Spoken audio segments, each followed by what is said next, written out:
Más bienestar, menos estrés, mejor conexión con tu hijo o hija. Esto es Cuando tu hijo es diferente, un podcast para madres y padres de hijos con diferencias del neurodesarrollo como autismo, TDA y otras. Yo soy Maui Moreno, profesora certificada de Mindfulness, coach, autora del libro Cuando tu hijo es diferente y madre de un hijo neurodivergente. Aquí encontrarás herramientas, estrategias y consejos prácticos para disfrutar de tu vida y de tu maternidad y para apoyar a tu hijo o hija en su desarrollo. Hola, bienvenidos a un nuevo episodio de el podcast Cuando tu hijo es diferente. Yo soy Maui Moreno y hoy tengo el grandísimo gusto y placer en darle la bienvenida no a un solo entrevistado, sino a dos. En este caso vamos a tener una conversación a tres con Paulina Elías y con la doctora Amanda Blackwell. Ellas son ambas especialistas en el desarrollo del lenguaje, ambas son logopedas, lo que se dice en España logopedas, que en otros países se llama terapeuta del lenguaje y del habla. Así que vamos a hablar del desarrollo gestáltico del lenguaje, sobre todo enfocado en los niños y en las personas, pero obviamente con un enfoque de intervención temprana para los niños neurodivergentes que tengan algún diagnóstico. Puede ser TEA, puede ser TDAH, puede ser altas capacidades intelectuales, puede ser dislexia, puede ser cualquier diferencia del neurodesarrollo que hace que también haya diferencias tal vez en la adquisición y en el uso del lenguaje, incluido el uso pragmático del lenguaje, que este es un tema que me interesa mucho a mí en lo particular, en lo personal, por la experiencia que he tenido con mi propio hijo, que tiene ahora 13 años y tiene un diagnóstico de autismo. Os lo recuerdo por si no lo sabéis. Entonces, vamos por partes. ¿Con quién empiezo? Voy a empezar con Paulina. Os presento a Paulina, que es guatemalteca, pero que vive en la actualidad en Canadá. Y desde hace, además, 12 años. Recibió su licenciatura en Lingüística y Psicología de la Universidad McGill y una maestría en Patología del Habla y el Lenguaje de la Western University. O sea que a partir del 2021 Paulina empezó a trabajar junto a Marge Blanc, que es una especialista en estos temas y una autora además de un libro que se llama La adquisición natural del lenguaje en el espectro, básicamente en el TEA, y ha ayudado a adaptar el material de este libro fantástico de Marge Blanc al español. Bienvenida, Paulina, muchísimas gracias por estar aquí. Muchas gracias a ti, y todo eso que acabas de decir es muy cierto. La verdad que yo también estoy muy contenta y me siento muy afortunada de poder compartir toda esta información con tus oyentes. Muchas gracias de nuevo. Y ahora vamos con Amanda, que es la doctora Amanda Blackwell. Ella es estadounidense, pero ahora mismo está afincada en Guatemala. Ella es una apasionada de la comunicación en todas sus formas y ha tenido la oportunidad de aprender de una variedad de personas en diferentes lugares, con diferentes culturas. Ambas, tanto Amanda como Paulina, me faltó decir que se consideran bilingües, son bilingües en inglés-español. Ella, Amanda, es actualmente profesora adjunta de autismo y comunicación aumentativa y alternativa en los programas de posgrado de la terapia del lenguaje en St. Mary's College de Notre Dame, que está en Indiana, en Estados Unidos, y en Minot State University en Minot, I hope I'm saying that right, que está en Dakota del Norte. Y ella cofundó la Asociación Profesional Oficial de Logopedas Locales de Guatemala. Así que, de verdad, muchísimas gracias a las dos. Amanda, ¿cómo estás? Bienvenida también. Hola, muchas gracias por la invitación. Siempre estamos súper felices de poder compartir con todo el mundo sobre un tema que nos apasiona mucho a las dos. Pues de verdad me encanta teneros aquí. Venís recomendadas por madres que además os acaban de ver en España hace poquito. Qué bien y qué importante, de nuevo, llevar también una visión mucho más actualizada, basada en la neurociencia, sobre la adquisición del lenguaje. Así que empecemos por ahí. ¿Qué es la comunicación gestáltica? Si regresamos incluso a nuestra instrucción, a la educación que obtuvimos en la universidad para volvernos logopedas, nunca nos mencionaron que podía haber un tipo distinto o que habían distintas maneras de adquirir el lenguaje y en general la comunicación podía verse de una manera diferente. Entonces, creo que validar, obviamente, que pues todos hemos empezado con la misma información y en el mismo lugar, y aparte el hecho de que todas las investigaciones sobre el tema, pues ya tienen más de 30 años, pero habían estado publicadas, obviamente, como muchas otras cosas, solamente en inglés. Entonces, pues no es culpa de nadie que no hayamos tenido esta información en español hasta muy recientemente, porque en español sí, realmente fue hace 2 años y medio ya que empecé yo a trabajar con Marge Blanc. Como has mencionado, ella es la autora del primer libro, del primero y único realmente que hay hasta el momento sobre este tema. Y con ella he ido trabajando mucho para adaptar todo este material y las investigaciones y los principios y estrategias al español. Entonces, eso es un poquito solo de la información de fondo, pero en cuanto a qué es, realmente se trata solamente de una manera distinta, de un proceso distinto de adquisición del lenguaje que tiene el mismo resultado. La mayoría de veces llegamos exactamente al mismo punto en el que una persona se está comunicando de manera flexible, puede decir y comunicarse de la manera que ella elija hacerlo, pero lo que es muy diferente en este proceso gestáltico de adquisición, de desarrollo, es el principio, ese punto de partida, por el hecho de que, número uno, a veces se ve diferente dentro de distintas personas, porque muchas veces hablamos de la ecolalia.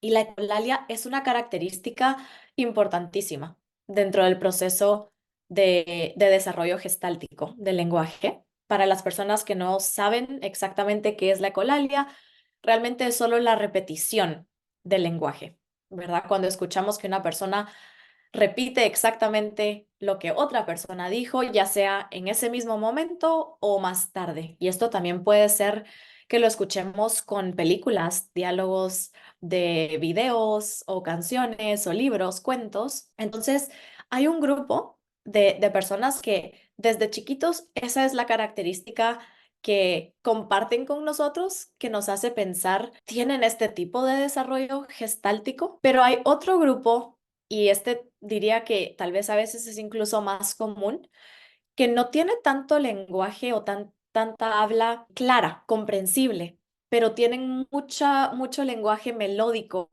A veces suena como balbuceos o pensamos que es jerga, que es algo que no tiene sentido y solo están balbuceando, pero siempre está lleno de entonación, hay mucha melodía. Entonces, ambos grupos son parte de estas personas a las que les decimos procesadores gestálticos del lenguaje simplemente porque así procesan el lenguaje, no porque sean procesadores en sí, sino es simplemente para describir la manera en la que están procesando y adquiriendo ese lenguaje. Y para ambos grupos, ese punto de partida es muy similar porque lo que queremos realmente hacer es saber que están procesando el lenguaje de esta manera distinta a la que hemos visto en el pasado, a la que hemos visto incluso en nosotros como profesionales logopedas, en nuestra educación, para poder apoyarlos de las maneras correctas. Para que sea todavía más claro para las personas que nos escuchan, ¿cómo saber si nuestros hijos son comunicadores o procesadores gestálticos? ¿Cuál sería, digamos, el punto que marca esa diferencia? ¿Qué hace que sea gestáltico? Si lo tuvieses que definir así brevemente.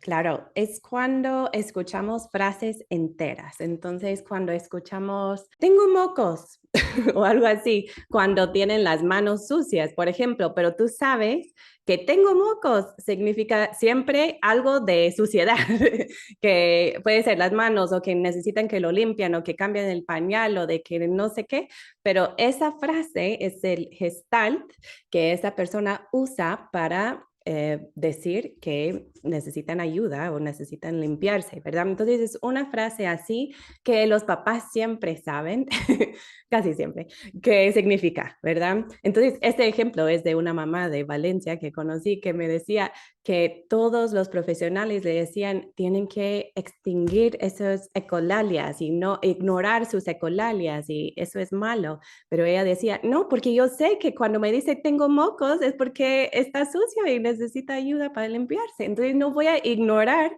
cuando mi hijo me está comunicando de esa manera.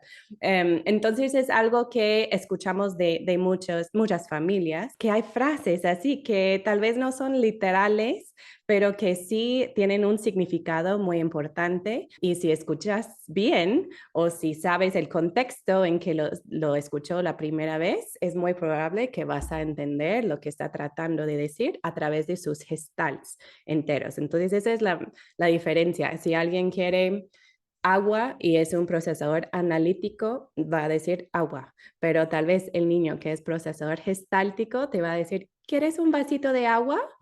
Y así lo va a decir con una frase entera. Cada vez que quiere tomar algo, que tiene sed, cualquier cosa que tiene que ver con líquido, esa es su frase, ese es su gestalt para pedirlo. Entonces no empiezan con palabras sueltas o palabras individuales, sino una frase entera que están asociando con otro momento muy similar a esto. Me encanta cómo lo has explicado, me queda clarísimo y es como si fuese o sea, es como si fuese una llave, ¿no? Cuando tú entiendes la llave, o sea, como la llave maestra, cuando dice esto, que en realidad se refiere potencialmente a múltiples situaciones, a múltiples deseos o peticiones, pero está utilizando esta unidad, que es una unidad entera, es una frase entera, pero que no es necesariamente literal, no es literalmente lo que está diciendo. Entonces, de alguna manera aquí entramos en todo el tema de la intención comunicativa, porque de nuevo es ¿por qué descontar cuando hay una intención comunicativa? ¿Por qué descontar el formato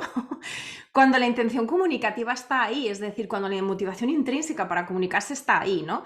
Y entonces aquí os quería hacer una pregunta que ya entra como más específicamente en todo el tema del desarrollo del lenguaje en la neurodivergencia, perdón, que es precisamente como muchos padres de hijos neurodivergentes, sobre todo autistas que tienen retrasos en el habla, en la comunicación hablada, claro, no entendemos bien el proceso natural del desarrollo del lenguaje, porque como neurotípicos, pues digamos que esto como que primero que no nos acordamos y segundo que lo ves en otros niños, ¿no? Del entorno casi por osmosis. Es como, pues no sabemos cómo aprenden el lenguaje, pero lo aprenden de una manera natural, de una manera que obviamente puede haber diferencias, pero como que parece que es sin esfuerzo, ¿no? Eso es lo que parece desde fuera cuando no somos profesionales del lenguaje y no sabemos cuál es ese proceso de adquisición del lenguaje.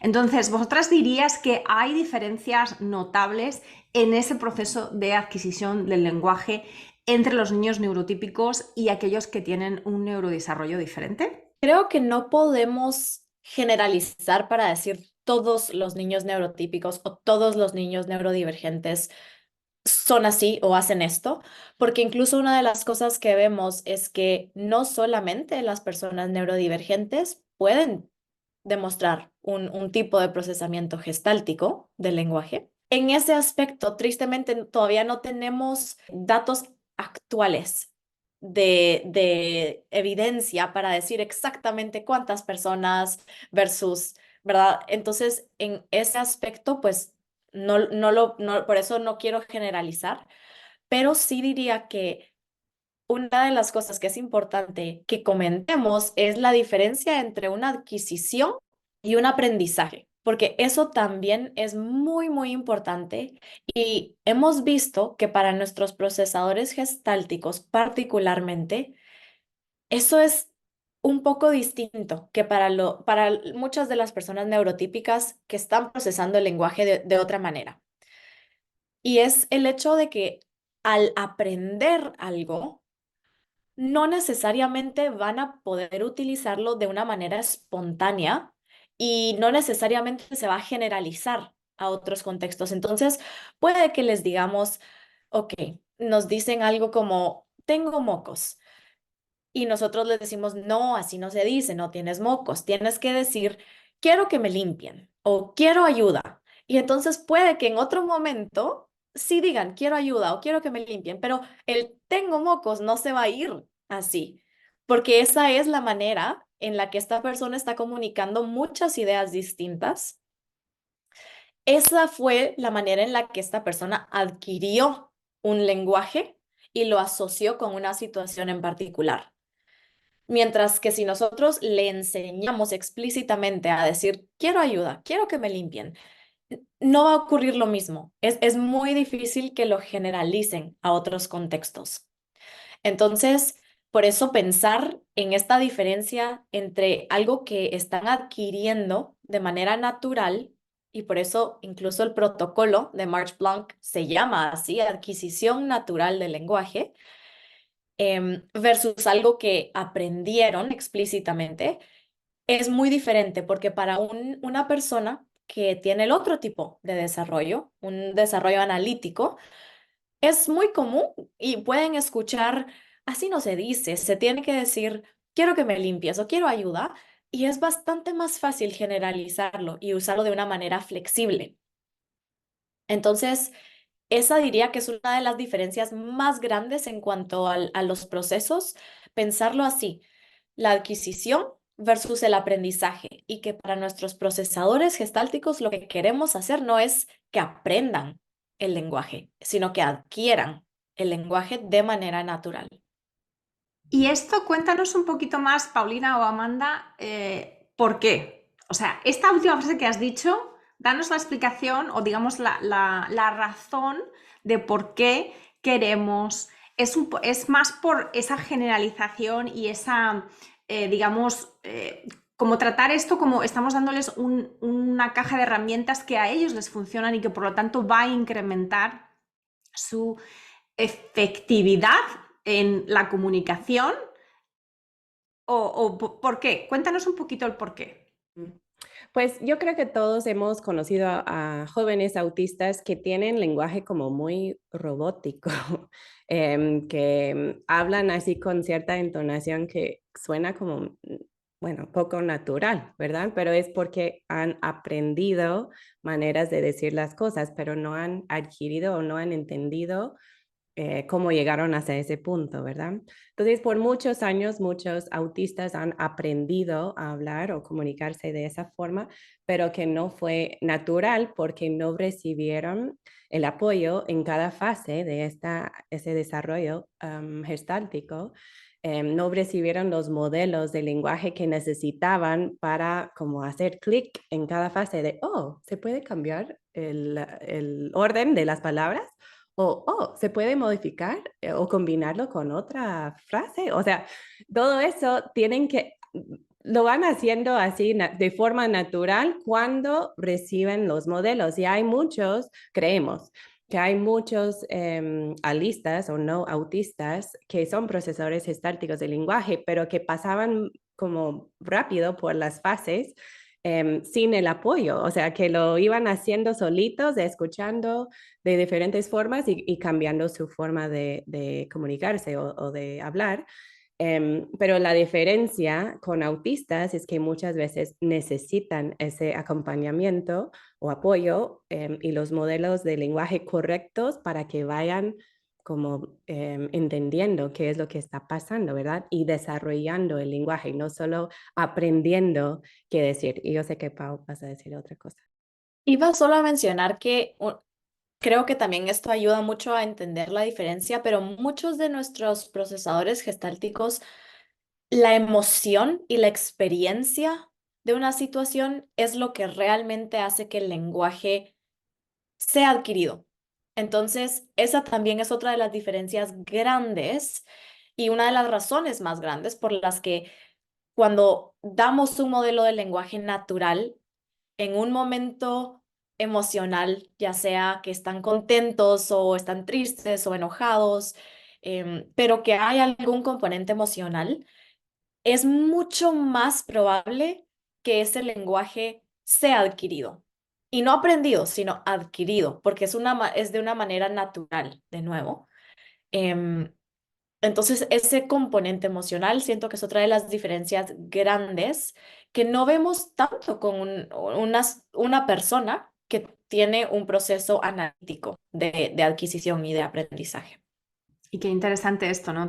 De nuevo, toda esta parte de la motivación intrínseca y también de la intención comunicativa, ¿no? El ser capaz de compartir. En realidad, ¿qué es la comunicación? La comunicación es una metodología para compartir, ¿no? Entonces, al final hay tantas formas de compartir. Obviamente sabemos que la comunicación no verbal es muy importante, que de hecho a nivel inconsciente o subconsciente derivamos muchísimo de una situación social o comunicativa en base a el lenguaje no hablado, ¿no? En base a los gestos, en base a todas estas cosas, ¿no? Entonces sí, es verdad, es como, ¿por qué no ampliar un poquito la perspectiva sobre la adquisición de la comunicación y también meter ahí la motivación y meter ahí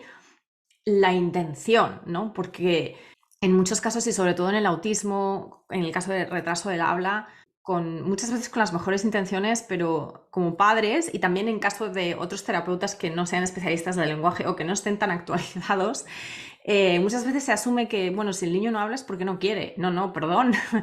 Tal vez no puede. O sea, tal vez no puede en el sentido de que no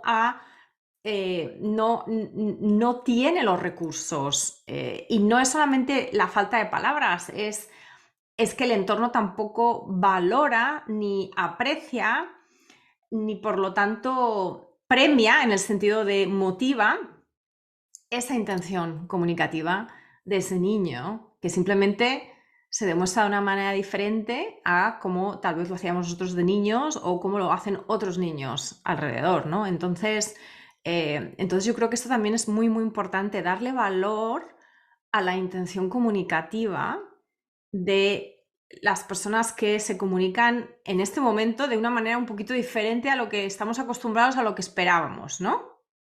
Totalmente, y creo que al final es también porque cómo podemos esperar nosotros que ellos observen una intención comunicativa en nosotros alrededor y tengan motivación de hacer lo mismo o comunicarse si nosotros no estamos validando su comunicación y su intención comunicativa. Tiene que ser una vía, ¿verdad? En dos direcciones. Tiene que ser recíproco. Y no podemos subestimar la importancia de la confianza y la conexión siempre entre terapeuta y cliente o niño y la familia también. O sea, si el niño no se siente en confianza, pues no va a poder florecer o progresar, ¿verdad? Entonces, muchos autistas nos han enseñado la importancia de la confianza en cualquier relación, ¿verdad?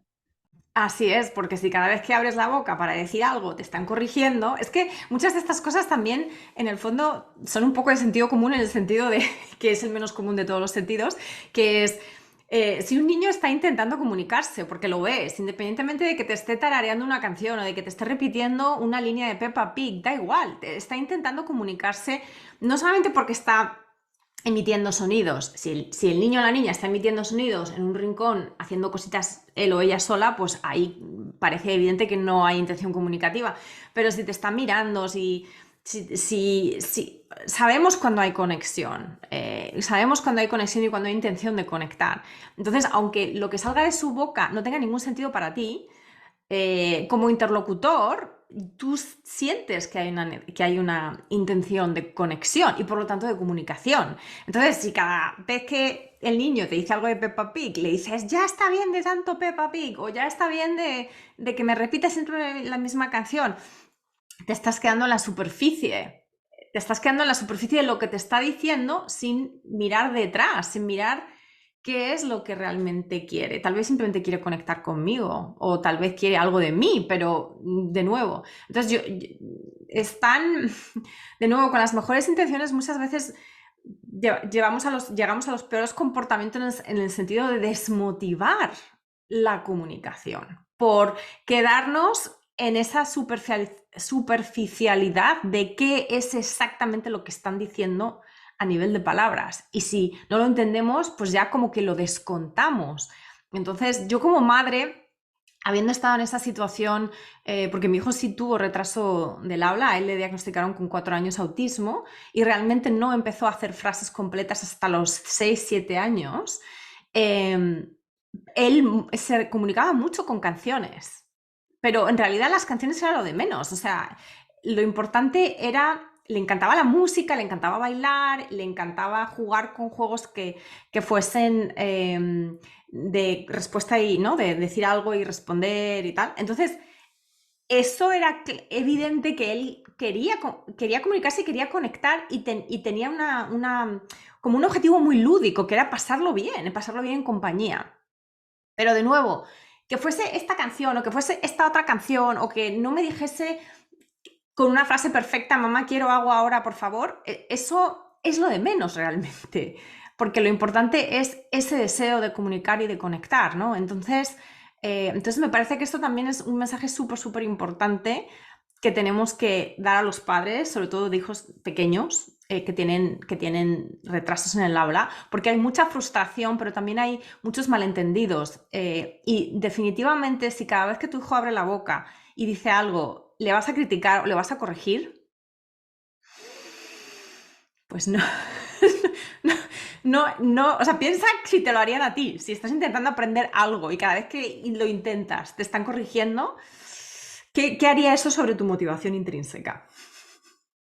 Así que os quiero preguntar sobre, antes Amanda lo ha mencionado un poco de paso, el tema de las etapas en la adquisición del lenguaje, o las fases tal vez, ¿no? Darnos de una manera un poco sencilla y resumida, por supuesto, darnos algún tipo como de indicador o de mapa de ruta sobre cómo se adquiere el lenguaje en los procesadores gestálticos.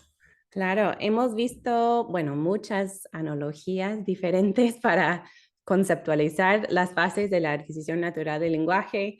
Hemos visto de chocolate, de una barra de chocolate que se parta. O sea, empezamos con el todo, la frase entera, el gestalt, como siempre digo, silencio, Bruno, o algo de Peppa Pig, soy Peppa. Y este es mi hermano pequeño George. Y empiezan con el todo, ¿verdad? Y después, en la fase 2, esa es la fase 1. En la fase 2 es cuando partimos esa barra de chocolate, ese tronco de madera, esa caja entera de regalos. ¿Qué más? Hemos visto miles. Entonces, partimos eso en dos, o en fragmentos, no siempre es dos. Podemos usar un fragmento de una palabra o puede ser un fragmento de la mitad de la canción o puede ser, o sea, lo modificamos, ¿verdad? De alguna manera, el gestalt original. Entonces, esa es la fase 2. Y después en la fase 3 es cuando aislamos palabras y ya estamos usando palabras sueltas de forma referencial. Estamos diciendo cielo, silla, puerta, o sea, palabras así, y nombrando cosas en la fase 3 de la adquisición natural del lenguaje.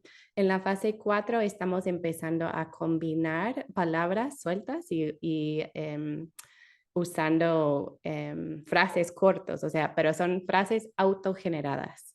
¿Ok? Entonces empezamos con el todo, después lo modificamos, después palabras sueltas y después empezamos las frases autogeneradas y después oraciones autogeneradas con gramática y todo, ¿verdad? Entonces es como del todo a las partes y después otra vez autogenerando oraciones. Pero llegamos al mismo punto, como dijo Pau en el principio, que la meta es la misma y el resultado es lo mismo cuando acompañamos a estas personas y les damos los modelos de lenguaje para ayudarles a entender y adquirir el lenguaje de esa forma.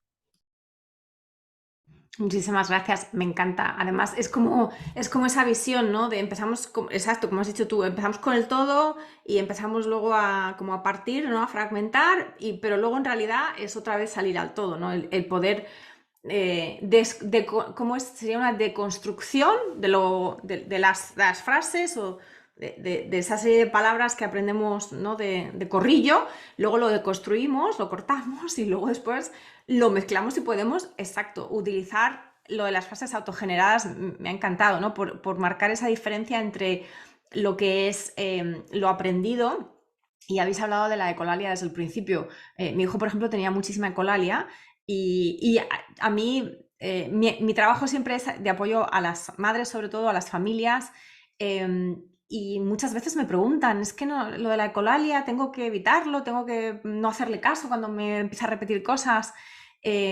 Y yo creo que de nuevo aquí hay un gran malentendido en la función que cumple eso, que es una función eh, de esto es como el Play-Doh, esto están jugando con, no están jugando con el lenguaje, están probando el lenguaje, aunque no tenga sentido para esa situación concreta, que es lo que muchas veces frustra a las familias. Es que me dice una cosa que no tiene nada que ver con lo que estamos haciendo, entonces pues no entiendo y no me parece que eso sea productivo, ¿no? Tenemos también, sobreimponemos una visión muy adulta de la productividad, ¿no? Y de la eficacia y de la eficiencia, de, a ver, pues si me quieres decir algo concreto, dímelo y dímelo como yo espero que me lo digas, cuando obviamente esto no es así en general, porque obviamente incluso para los comunicadores que no son gestálticos, que son más analíticos, siempre al principio de la infancia, cuando estamos aprendiendo, siempre vamos a cometer muchísimos errores,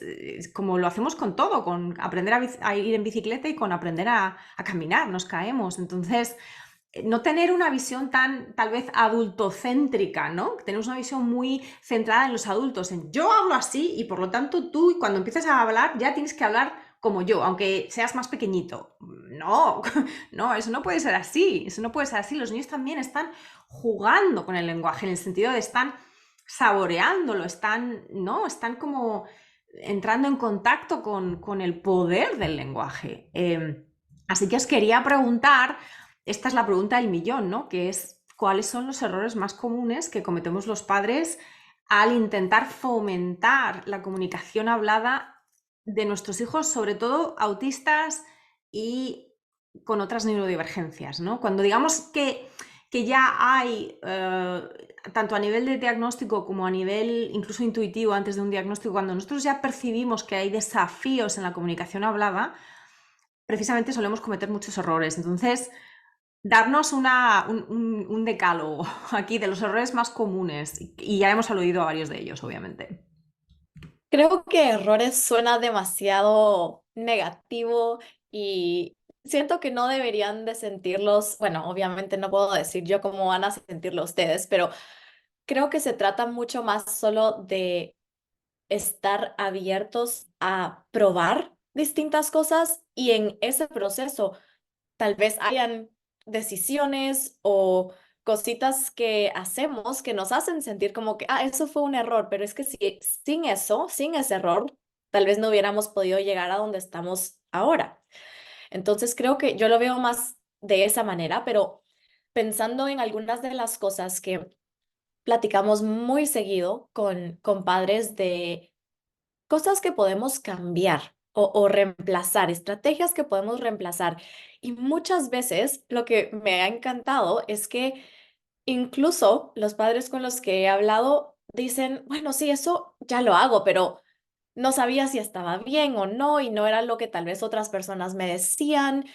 Y siento que muchas veces hay muchas dudas y no necesariamente siguen su instinto de papás, de mamás. Como mencionas, incluso en esa sensación o emoción que tú tenías cuando escuchabas Ecolalia y tú sabías que había una intención detrás de ella, pero después escuchamos cosas como, no, la ecolalia es mala y la ecolalia hay que evitarla o extinguirla.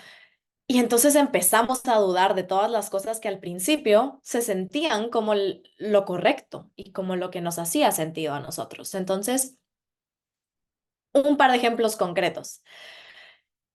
Validar el lenguaje que estamos escuchando y validar esa intención comunicativa, aunque ni siquiera sepamos cuál es en ese momento. Solamente estar presentes en ese momento en vez de tratar de cambiar de tema o cambiar de actividad o corregir incluso, solo validar y estar con nuestro peque en esa experiencia es lo primero y lo más importante.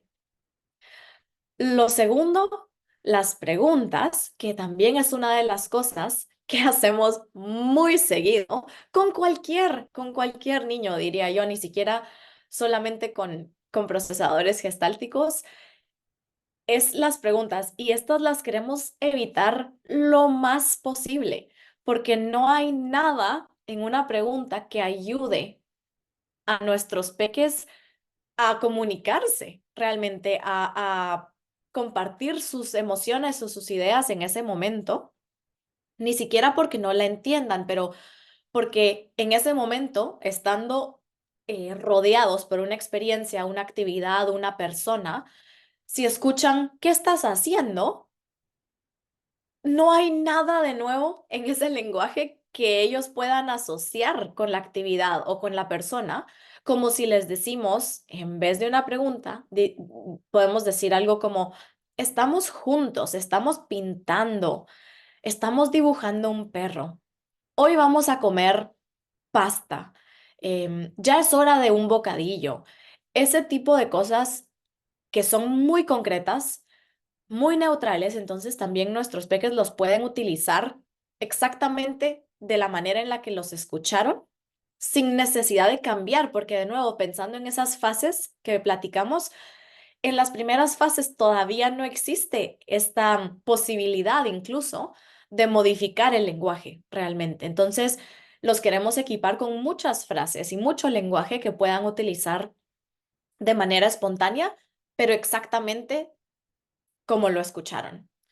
Entonces, entre esas dos cosas, yo diría que evitar las preguntas y aparte validar el lenguaje siempre, ya se siente como bastante, y son dos cambios muy grandes, pero muy importantes, que los podemos también combinar con la última idea de trabajar mucho en el silencio, que también es lo opuesto a lo que pensamos muchas veces y solo trabajar en eso, como integrar más silencio en nuestros juegos, en nuestras interacciones, nos ayuda con las otras dos estrategias que ya mencioné.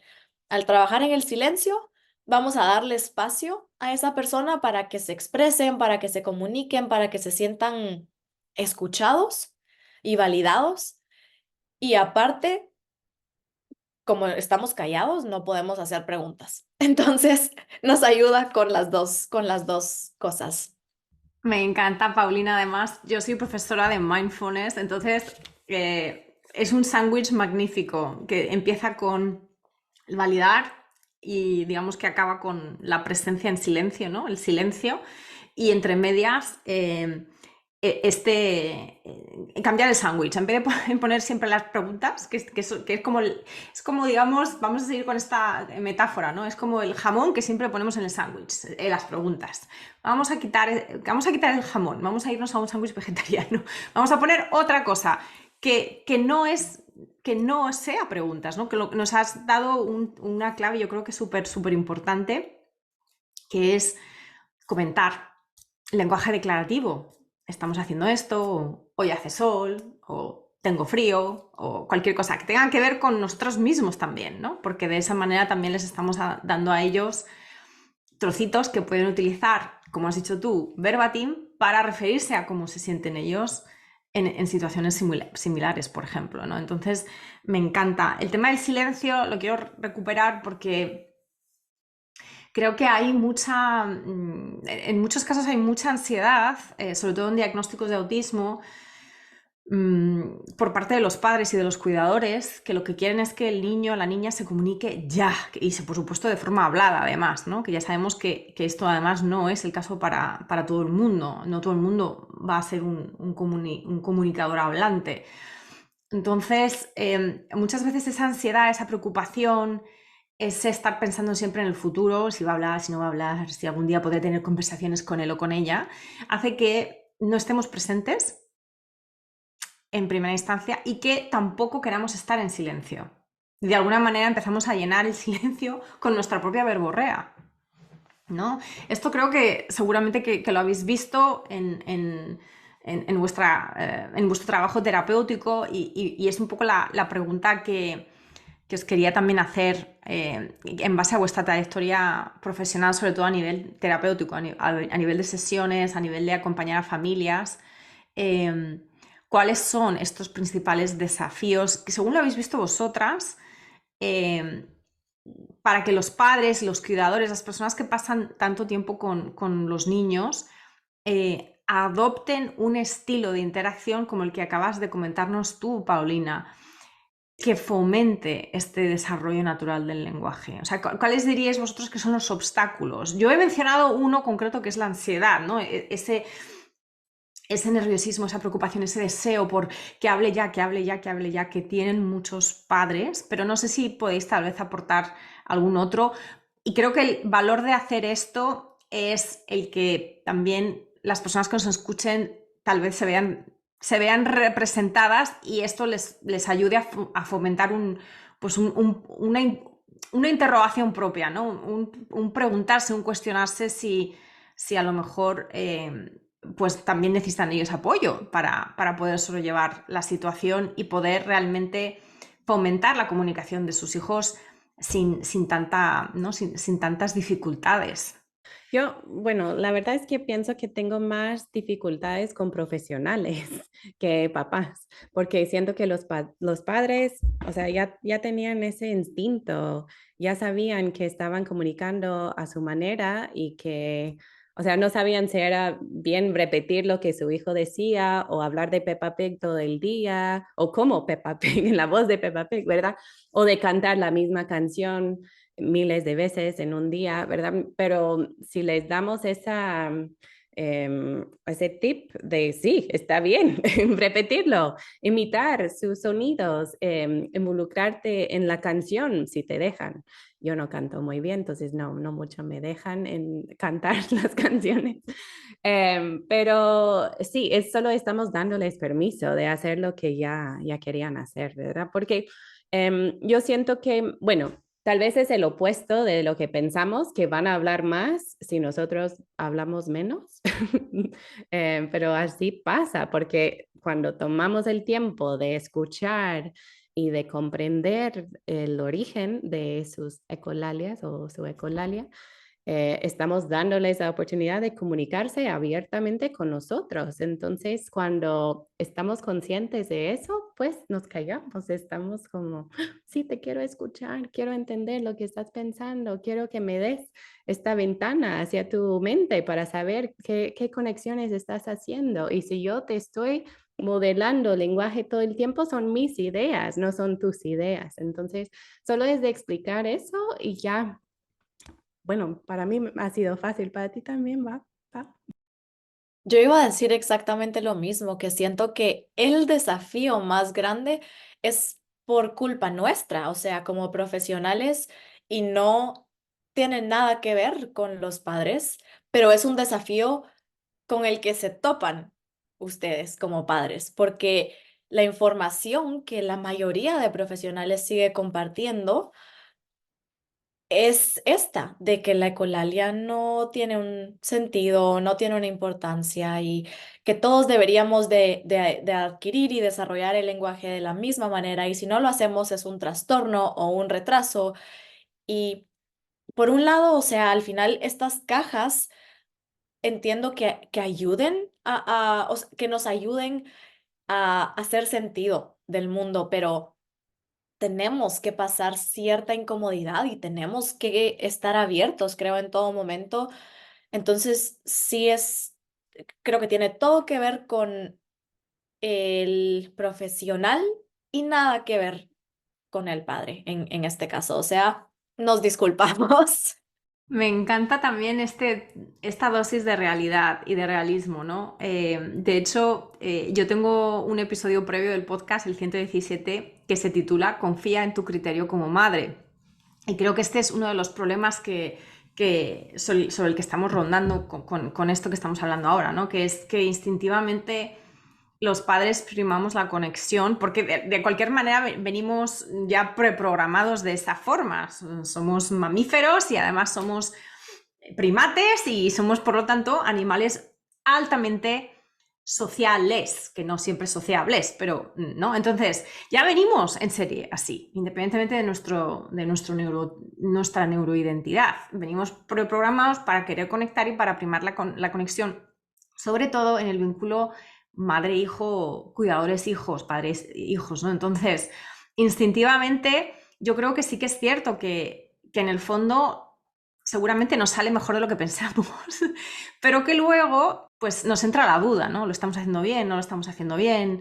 Necesitamos tal vez más apoyo, más claridad sobre lo que estamos haciendo, porque creo que también a veces, incluso cuando somos, digamos, primamos bastante la conexión y decimos, bueno, pues si le gusta Peppa Pig, pues que esté todo el día hablando como Peppa Pig, pero también es verdad que hay un momento en el que piensas, pero esto realmente, sí, el niño está bien y conecto con él con cierta facilidad a lo largo del día, pero no veo tal vez que avance o empiezan a entrar las dudas, ¿no? Entonces creo que es importante este equilibrio entre confía en tu instinto y en lo que naturalmente te va a salir a hacer para conectar con tu hijo, sobre todo con los niños cuando son muy pequeños, pero al mismo tiempo, obviamente, si sentimos que hemos llegado como a una meseta y que eso como que no avanza, pues también eso es una buena señal para que recurramos a profesionales actualizadas como vosotras, ¿no? Y ahí es donde encallamos en otro dique, que es lo que acabáis de comentar vosotras. Cuando vamos a buscar ayuda con profesionales del lenguaje que no están actualizados o que tienen una visión mucho más, digamos, restringida tal vez del desarrollo del lenguaje. Entonces, contarnos un poco así más a nivel del desarrollo profesional dentro del ámbito del desarrollo del lenguaje. ¿Vosotras veis que la cosa está cambiando? ¿Pensáis que cada vez va a haber más terapeutas que tengan una visión más amplia del desarrollo del lenguaje? ¿Cómo está la situación a día de hoy? O depende mucho también porque yo sé que las dos trabajáis en inglés y en español, y también rescato algo que creo que dijo Paulina muy al principio, que es todo el tema de que hay muchas metodologías innovadoras y terapias, digamos, innovadoras que simplemente no están en ningún otro idioma, nada más que en inglés. Entonces eso también obviamente crea problemas a la hora de llegar a profesionales y por lo tanto a familias de otros países, ¿no? Contadnos un poco cómo lo veis a nivel, digamos, profesional. Pues yo creo que sí, las cosas están cambiando. Gracias a Dios estamos escuchando mucho más a la comunidad autista que nos están contando su experiencia vivida. Entonces eso nos ayuda un montón porque entendemos que la práctica basada en la evidencia incluye investigaciones científicas, nuestro criterio profesional, nuestra experiencia clínica, pero también las experiencias de nuestros clientes, las personas que estamos acompañando. Entonces ahora yo creo que por muchos años estábamos faltando ese componente tan importante y basándonos en nuestra experiencia y la evidencia científica, pero ignorando por completo la experiencia autista. Entonces, ahora sí, muchos procesadores estálticos están diciendo, oh, yo sí desarrollé el lenguaje de esa forma. Yo empecé con frases todo el tiempo y no me ponían atención. Pero tal vez no se dieron cuenta lo que estaba pasando antes, pero ahora que hay más autistas compartiendo su historia, los hablantes y los no hablantes, están viendo, desarrollamos el lenguaje de la misma forma o percibimos experiencias así de la misma forma, el todo, o sea, todo de lo que estaban viendo, lo que estaban escuchando, lo que estaban oliendo, la emoción que estaban sintiendo junto al lenguaje que acompañaba ese momento. Entonces, cuando de verdad nos dimos cuenta de lo que estaba pasando, claro que tenemos que adaptar nuestra forma de acompañarles.